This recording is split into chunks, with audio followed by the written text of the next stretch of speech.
Começamos hoje mais uma série chamada O Evangelho e as Chaves da Casa, que eu tenho certeza que vai ser uma bênção na sua vida e de todos ao seu redor. Rosaria Butterfield era uma ateia declarada e ativista lésbica. Quando o pastor local e a sua esposa a convidaram para visitar a casa deles, ela não tinha ideia do que esperar da visita. Ele deixou bem claro que eu não era um projeto. Eu era uma vizinha e ele ia me tratar com respeito.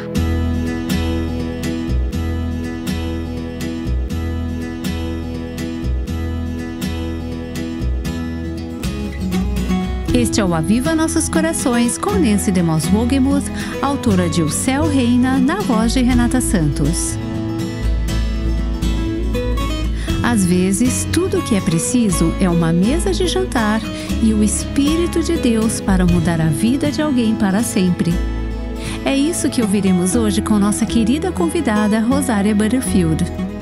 Não muito tempo atrás, Nancy teve a oportunidade de sentar e conversar com Rosaria, quando ambas estavam participando da Conferência Nacional do Ministério Ligonier. Vamos ouvir.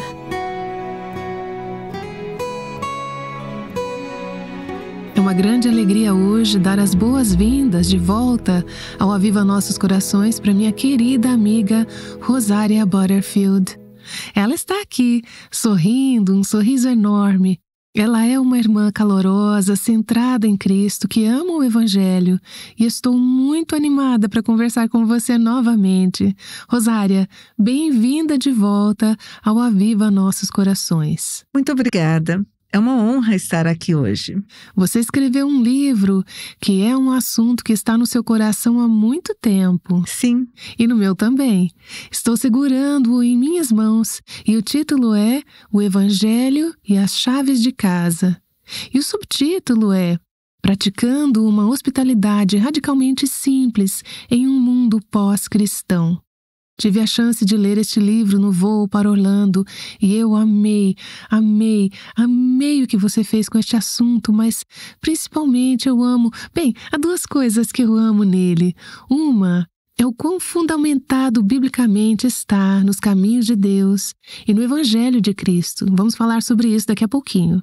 Mas também amo como essa é uma mensagem de vida para você, Kent e sua família. Sim, é verdade. Isso não é apenas teoria. Não, é uma prática concreta. É uma prática confusa.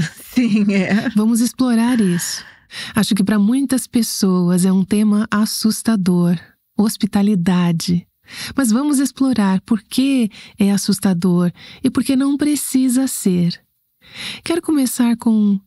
Você diz no início deste livro que se Maria Madalena tivesse escrito um livro sobre hospitalidade neste mundo pós-cristão, seria como o seu. Sim, seria. E o que te fez dizer isso? Bem, o ímpeto para este livro veio há muitos anos em um momento da minha vida que, na verdade, não era cristã. Eu era ativista lésbica, estava feliz da vida em um relacionamento com outra mulher. Eu tinha acabado de coescrever a primeira política de parceria doméstica na Universidade de Syracuse, que seria precursora do casamento gay. E o que as pessoas às vezes não sabem é que a comunidade gay e lésbica é uma comunidade profundamente voltada para a hospitalidade. Isso começou, em parte, pela maneira como a crise da AIDS, no final dos anos 80 e 90, forçou uma aliança entre pessoas que naturalmente não se relacionariam. E isso pode ser algo útil para os cristãos entenderem. Não há uma afinidade natural entre uma mulher lésbica e um homem gay, por exemplo. Essa aliança foi construída a partir de uma crise. Então eles se uniram. Eles se uniram porque... Isso foi exatamente na época em que a AIDS era chamada de DRIG, distúrbio relacionado à imunodeficiência gay. Portanto, a hospitalidade esteve arraigada em meu coração desde sempre. Mas também fui receptora da hospitalidade cristã naquele momento. Acho que as pessoas imaginam que os mandamentos sobre amar o estrangeiro são muito difíceis. Mas é por causa da hospitalidade que eu estou aqui com você. E tenho a oportunidade de falar nesta conferência e ser sua irmã no Senhor. Mesmo que nunca tivesse falado em uma conferência na minha vida, estou em Cristo, porque um pastor chamado Ken Smith leu um artigo que eu havia escrito em um jornal de Nova York. E o título do artigo, você sabe como os jornais dão os títulos, né? Era: A mensagem dos guardiões da promessa é um perigo para a democracia. Este é um artigo que você escreveu. Eu escrevi porque esse movimento masculino cristão tinha vindo à cidade e passado um tempo na universidade. Eu era professora na universidade e detestava as ideias que os cristãos defendiam, então eu escrevi esse artigo. E um dos jovens presbíteros da Igreja Reformada Presbiteriana de Syracuse trouxe esse artigo para Ken Smith e colocou em sua mesa e disse: Ken... Ele era o pastor da igreja. Ele era o pastor, um cara mais velho. Ele ainda é mais velho agora e ainda está vivo, graças a Deus. Mas ele era mais velho e experiente. Então aquele jovem presbítero colocou o artigo sobre a mesa e disse: Ken, precisamos parar essa mulher. Ela é um problema. Ela é aquela que acabou de comissionar a primeira política de parceria doméstica. Ela é ativista dos direitos gays. Ela fala nas marchas da parada gay. Ela é uma máquina. Precisamos detê-la. E Ken olhou, levantou os olhos e disse: bem, talvez a Floy e eu devêssemos convidá-la para jantar. O que não foi a resposta inicial que a maioria das pessoas provavelmente teria. Não. Porque eu não era a simpática e amigável vizinha lutando contra atrações do mesmo sexo. Eu era a inimiga. Bem, Ken me escreveu uma carta. Isso foi antes de todo mundo ter e-mail disponível. Certo. Então Ken me escreveu uma carta em papel de qualidade muito boa. Só de ver sua assinatura, eu já sabia que ele era meio velho.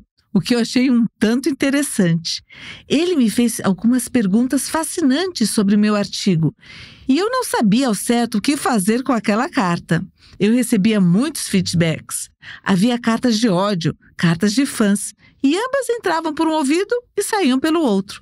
E depois iam para uma caixa. Claro. Mas a carta dele me desarmou. Lembro-me de um colega meu do departamento de antropologia vir ao meu escritório. Estávamos conversando sobre algo e eu disse: Ei, John, o que você acha dessa carta? E John disse: Você não está começando a escrever um livro sobre a direita religiosa e suas políticas de ódio contra pessoas da comunidade LGBTQ? E eu disse: Bem, sim estou. E ele disse: Apresento-lhe o seu novo assistente de pesquisa não remunerada. Esse cara entende do assunto, ele tem credenciais e ele é um as no assunto. Você tem que jantar com ele. Para descobrir o que ele realmente pensa. E foi assim que tudo começou. Nessa carta, ele te convidou para visitar a casa deles? Sim, ele realmente me convidou. E ele não agiu com ódio ou de uma maneira que você tinha presumido que ele agiria? Não, de jeito nenhum. Mas você podia perceber que ele não concordava com você. Oh, sim. Não. Ele claramente não concordava com a minha posição, mas discordava intelectualmente e com prudência, e eu fiquei super intrigada. Como vivem os cristãos? Eu nunca tinha sido convidada para uma casa cristã antes. Eu não tinha ideia. Tipo, o que vocês fazem em casa? Quem diria? Certo. Gente, quem diria? E pensei, bem, isso vai ser interessante. Então ele me pediu para ligar para ele e eu liguei. E foi muito gentil. Ele me convidou para sua casa e logo depois disso disse: a menos que isso a deixe desconfortável, talvez você prefira que nos encontremos em um restaurante. Eu tive que explicar. Não. Na verdade, isso é maravilhoso, porque a comunidade LGBTQ é uma comunidade dada à hospitalidade. Então você estava acostumada com isso? Estava acostumada com muitas pessoas na minha casa, com várias ideias, todas se juntando, se unindo contra a solidão e o isolamento que as persegue. Certo. Pensei que aquela seria uma experiência interessante. Depois descobri que, na verdade, ele morava a menos de 1 quilômetro de distância de mim, o que tornava realmente um vizinho também. Quando você foi à casa deles pela primeira vez para jantar, estava apreensiva sobre como seria? Estava. Quase cancelei. Na verdade, passei o dia todo ensaiando a ligação do cancelamento. Pensei nisso o dia todo. Mas você foi. Mas aí decidi. Não, apenas encare e vá. Fiquei estacionada em frente à casa dele por um tempo. Só fiquei lá estacionada. E pensei, minha caminhonete com meu adesivo da Liga Nacional de Ação pelos Direitos do Aborto e meus símbolos lésbicos e todos os outros símbolos de um mundo tão estranho ao deles. Isso é tão estranho. Isso é tão estranho. Fiquei lá por um tempo, respirando fundo, e me lembrei do meu motivo. Tenho uma pergunta genuína. Isso era um projeto de pesquisa, mas no fundo não era apenas um projeto de pesquisa. Certo. Havia um desejo profundo de saber por que essas pessoas me odiavam e por que achavam que minha vida era imoral e errada. E também tinha um desejo profundo, um certo grau, de explicar a eles que sou feliz, sou uma boa cidadã. Tentei namorar homens, estudei em escolas católicas, tentei de verdade. E quando conheci minha primeira namorada lésbica, a vida finalmente fez sentido para mim. Eu não entendia, fundamentalmente, por que os cristãos não deixavam a vida sexual de pessoas adultas em paz. Era uma pergunta genuína que me fez sair do carro e tocar a campainha. E como foi aquela primeira vez na casa deles? Foi adorável. Foi muito descontraído, assim como Ken e Floy eram. Eles foram muito sensíveis comigo. Floy fez uma refeição vegetariana, o que ela não precisava fazer. Não sei se ela sabia que eu não comia carne na época, ou se ela mesma era, ou se era apenas uma refeição mais fácil de fazer. Mas foi realmente adorável. Ken é um leitor voraz. E eles eram diferentes. Ken era o cara de humanas e Floy era cientista. E embora tivessem um casamento muito tradicional, entre aspas, onde Ken era o chefe da casa e Floy ficava em casa e fazia coisas de apoio, ela obviamente não era capacho. Eles claramente formavam uma equipe. Tava na cara que se amavam e isso foi marcante, foi muito marcante.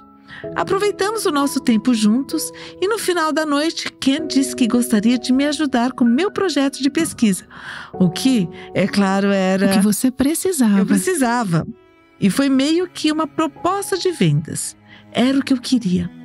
Mas ele disse, você sabe, vai ter que ler a Bíblia. E eu disse, eu sei, não sou antropóloga, não posso simplesmente ir entrevistar pessoas, mas gosto de ler livros, quero ler. Então planejo fazer isso. Esse é o meu plano. Então ele disse, ótimo, volte na próxima semana. E assim se deu início a uma amizade de 2 anos. No final daquela primeira reunião, ele omitiu 2 regras muito importantes no livro de regras sobre como os cristãos lidam com seus vizinhos pagãos. Todo mundo leu o livro de regras. Eu li. Você leu. Número 1. Você tem que convidá-lo para ir à igreja. E número 2, você tem que compartilhar o evangelho. Especialmente considerando o fato de que ele era um pastor. Sim, isso mesmo. Eu estava só me preparando para isso, no final, e ele não fez o convite. Ele simplesmente disse, ótimo. Bem, essa foi uma boa noite para nós. Tivemos na próxima semana. Tenha uma boa semana. Isso me desarmou também e me fez sentir segura. Não era como se ele estivesse apagando sua vida cristã. Na verdade, ele passou a maior parte da noite falando sobre o que ele percebia como as diferenças em nosso ponto de vista. Ele me fez muitas perguntas sobre minha vida. Ele não caiu duro quando eu respondi essas perguntas, o que foi muito bom. E ele ouviu. Oh, sim, ele ouviu e não teve um ataque cardíaco quando falamos sobre... Não sei, ele foi adorável. Ele também orou por nossa refeição de uma maneira muito diferente de qualquer oração que eu já tinha ouvido antes. E isso foi intrigante. Como professora de inglês, estudei a forma narrativa. Sou o que se chama de acadêmica de livros completos. Então, minha formação é pegar livros e juntá-los e ver como eles se complementam. Isso significa que você tem que entender como diferentes vozes narrativas se encaixam. Eu tinha ouvido um tipo de oração católica repetitiva e eu esperava algo mais nesse sentido, mas a oração dele foi muito diferente. E o que foi realmente estranho, muito estranho, foi que ele estava falando com Deus como se estivesse em bons termos com ele. Como se ele realmente o conhecesse. Sim, como se estivesse em bons termos. E pensei, o que está acontecendo aqui?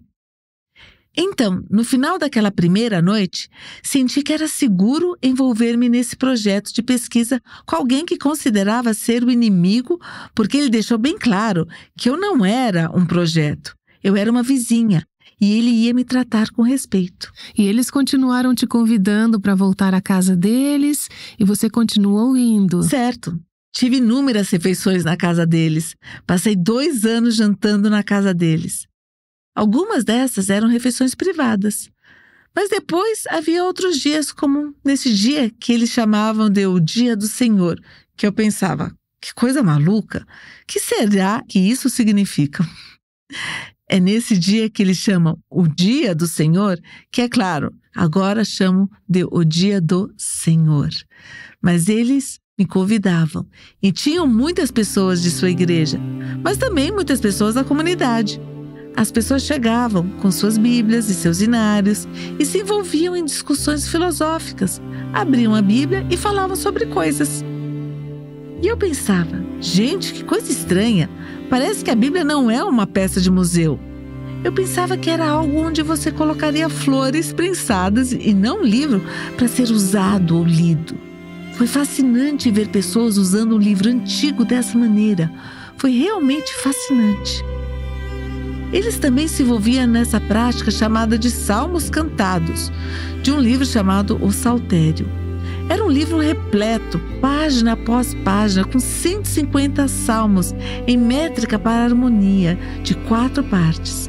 Eles cantavam a capela, o que é lindo. Sim. Eu sou cantora, eu amo cantar. Acho que a única palavra que eu poderia usar para descrever a casa cristã deles era atraente. Porque a música era envolvente, bonita e me atraiu. Sou uma pessoa musical, fala meu coração. E as palavras, bem, elas me repeliam. Eram repelentes e irritantes e horríveis e assustadoras. E foi essa combinação de envolvente e repelente. E, no entanto, essas mesmas palavras estavam realizando uma obra em seu coração. Realmente estavam. Havia algo especial ao cantar aquelas palavras, porque elas penetram profundamente em você. Sim. Então, eu também ia à casa deles aos domingos, e durante a semana, às vezes, Ken encontrava algum motivo para eu passar lá para entregar algo, ou ele passava lá na minha casa. Ele se sentia muito à vontade com os meus amigos. Tive um amigo que era trans. Isso significa que ele era biologicamente homem, mas tinha tomado hormônios femininos o suficiente para ser quimicamente castrado. Vivia em um tipo de limbo. Tipo, quando você a via, saberia. Talvez não ficasse totalmente claro. Embora Jill fosse super alta, esse era um sinal.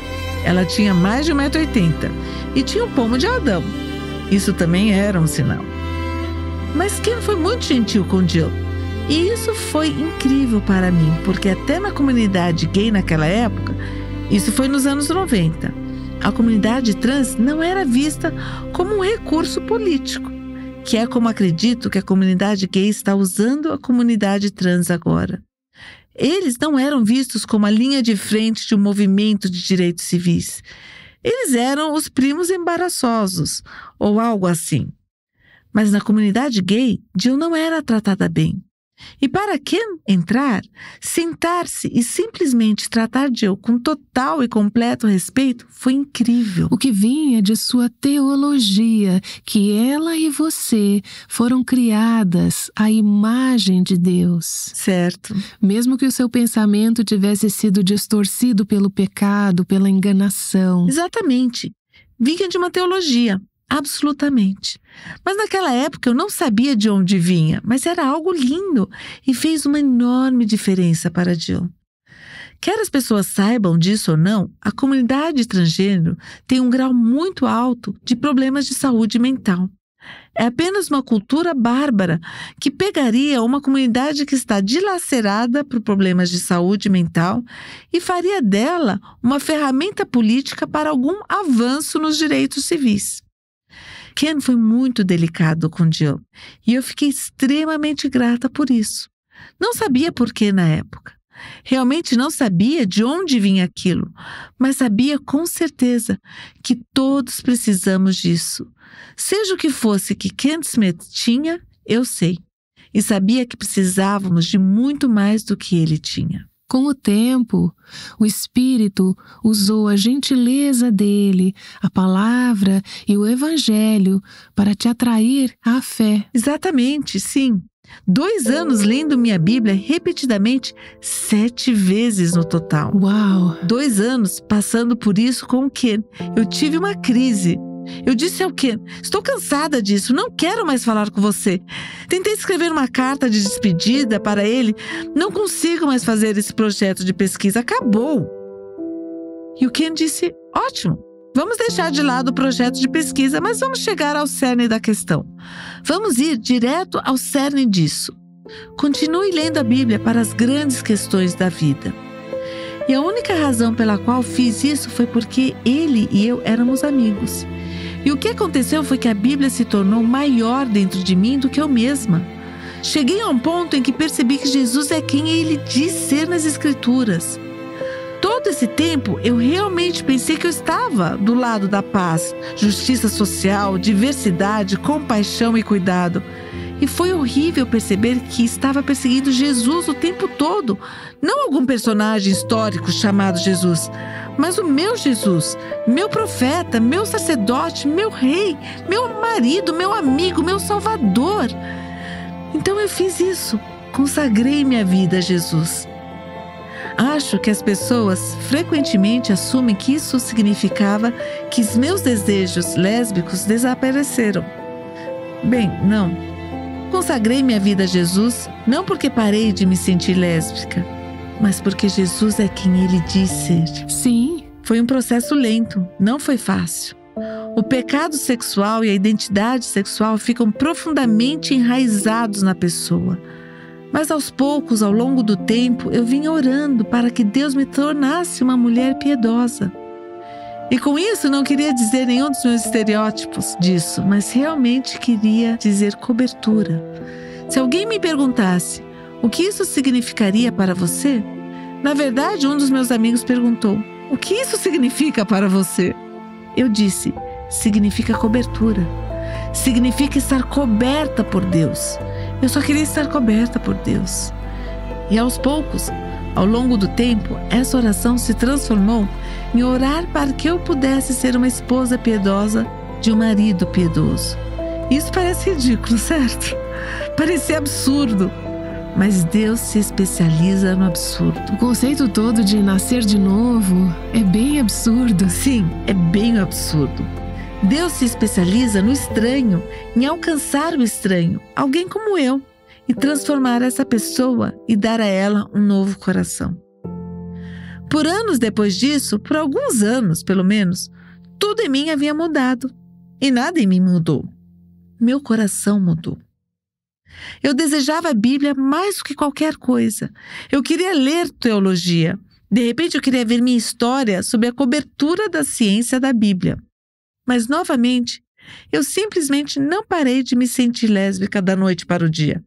Não foi assim que aconteceu. Bem, foi uma jornada. Sim, foi. Vindo a Cristo e depois crescendo em Cristo. Sim. Exatamente como acontece com cada uma de nós, com cada pessoa. Certo. Mas uma das coisas que eu amo à luz deste novo livro que você escreveu é que a incubadora, por assim dizer, para essa jornada, esse processo, para esse renascimento em você, foi uma casa. Foi uma casa.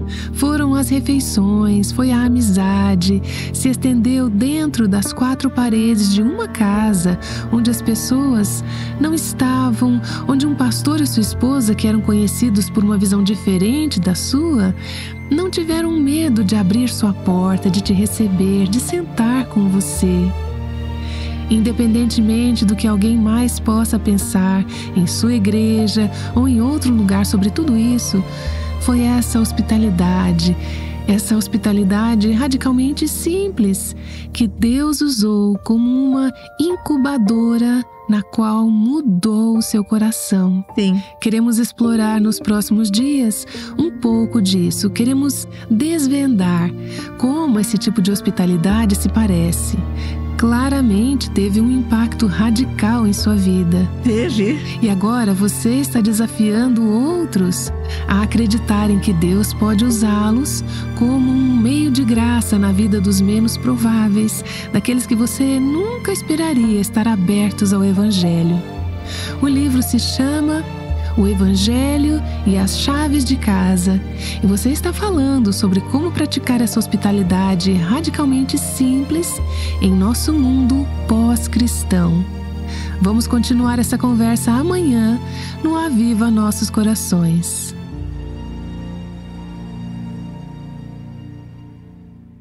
Nancy DeMoss Wolgemuth e Rosaria Butterfield conversaram sobre como Deus muda vidas no lugar mais simples, ao redor da mesa de jantar. Rosaria compartilha mais sobre isso em seu livro O Evangelho e as Chaves da Casa. A conversa de Rosaria te inspirou a convidar alguém mais novo para jantar? Esperamos que a hospitabilidade seja uma área na qual você gostaria de crescer. Amanhã vamos ouvir o que aconteceu quando Rosaria Butterfield convidou amigos e família para dentro de sua casa. Nós vimos pessoas terem suas vidas transformadas por Cristo e tudo o que fizemos foi abrir a porta para uma casa bem bagunçada. Aguardamos você amanhã aqui no Aviva Nossos Corações.